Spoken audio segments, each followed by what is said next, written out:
जैसे जैसे तुम जागने के लिए थोड़ा रास्ता बनाओगे, तुम पाओगे जागृति के और क्षण आने लगे।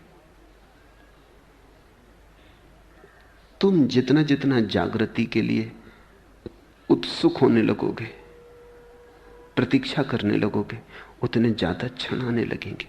जिसे तुम चाहते हो वो आ ही जाता है। बुद्ध का एक बहुत अनूठा वचन है कि आकांक्षा सोच विचार के करना, क्योंकि आकांक्षाएं पूरी हो जाती। जिसे तुम चाहते हो वो आ ही जाता है, देर अबेर। आकांक्षा सोच समझ के करना। अगर धन मांगा, धन आ जाएगा, एक दिन आ ही जाएगा।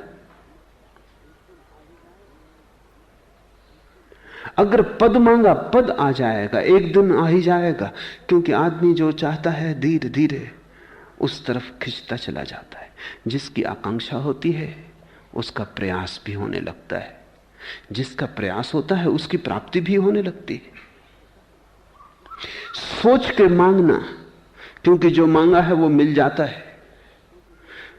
विचार के मांगना, नहीं तो पछताओगे, नहीं तो रोओगे। क्योंकि इतने दिन मांगने में गए, इतने दिन जो मांगा उसको इकट्ठा करने में गए, अब वो मिल गया और कुछ भी नहीं मिला, कुछ और मांग लिया होता।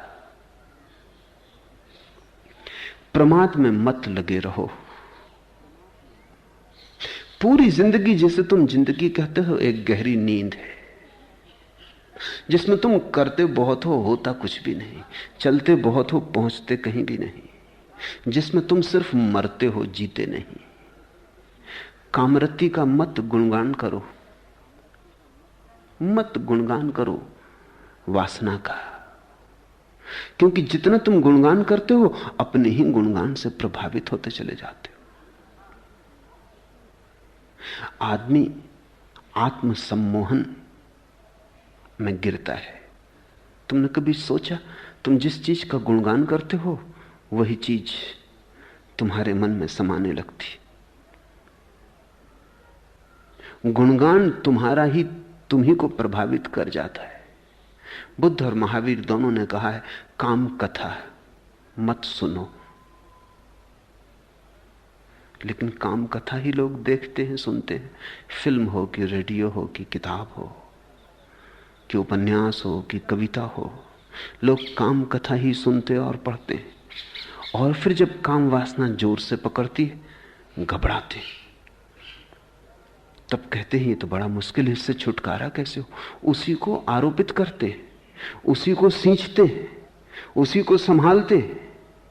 और जब संभल जाती है और जब सारे जीवन को जकड़ लेती, तो फिर चिल्लाते हैं, चीखते हैं कि इससे छुटकारा कैसे हो।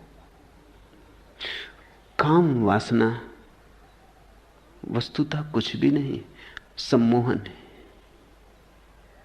और जिस चीज के प्रति भी तुम सम्मोहित होते चले जाओ, सम्मोहित का अर्थ है जिसका भी तुम सुझाव अपने को देते चले जाओ, वही चीज रसपूर्ण हो जाती।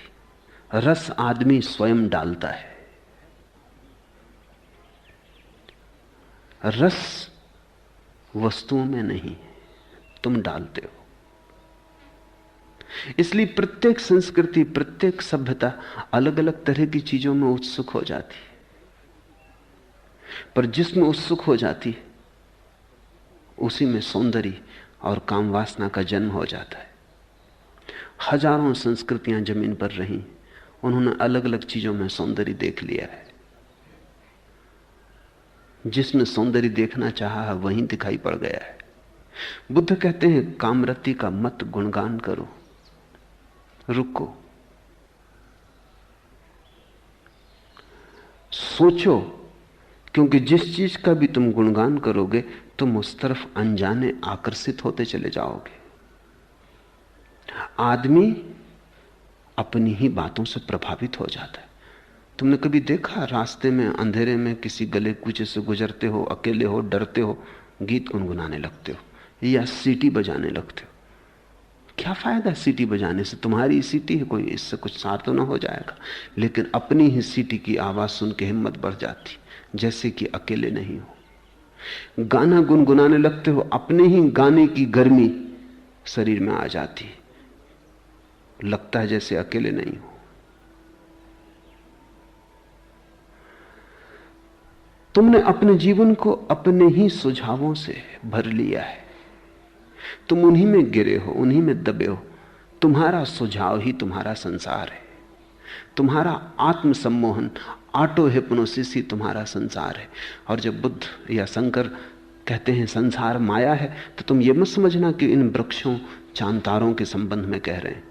वो उस संसार के संबंध में कह रहे हैं जो तुमने अपने चारों तरफ खड़ा कर लिया है, जिसको तुमने ही अपने सपनों में रंग लिया है, जिसके रंग तुम्हारे मन के दिए हुए हैं। ये संसार तो बड़ा सत्य है, लेकिन इस संसार का तो तुम्हें पता ही नहीं है। तुम्हें तो वही दिखाई पड़ता है जो तुम देखना चाहते हो। तुम्हें तो वही दिखाई पड़ता है जिसकी तुम कामना करते हो। पूरी मनुष्य जाति कामरति के गुणगान में पागल हुई जा रही। तुम्हारे कवि 100 में से 99% काम वासना का गुणगान करते। तुम्हारे उपन्यासकार काम वासना के शास्त्र लिखते।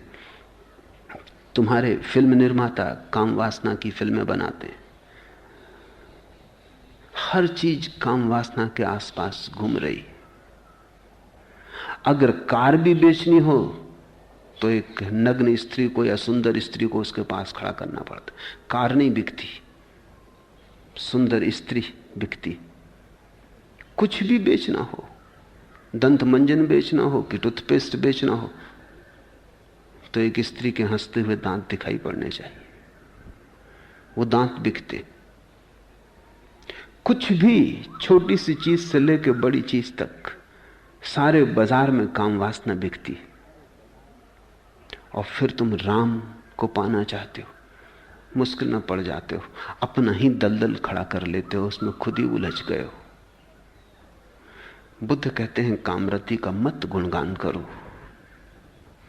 क्योंकि वो गुणगान तुम्हें सुलाएगा, वो लौरी बन जाएगा और तुम प्रमाद में डूब जाओगे। अगर गुणगान ही करना है तो निर्वाण का करो, मोक्ष की चर्चा करो। अगर गुणगान ही करना है तो सत्य का करो, सपनों का नहीं। लेकिन सत्य को सुनने को कौन आता है?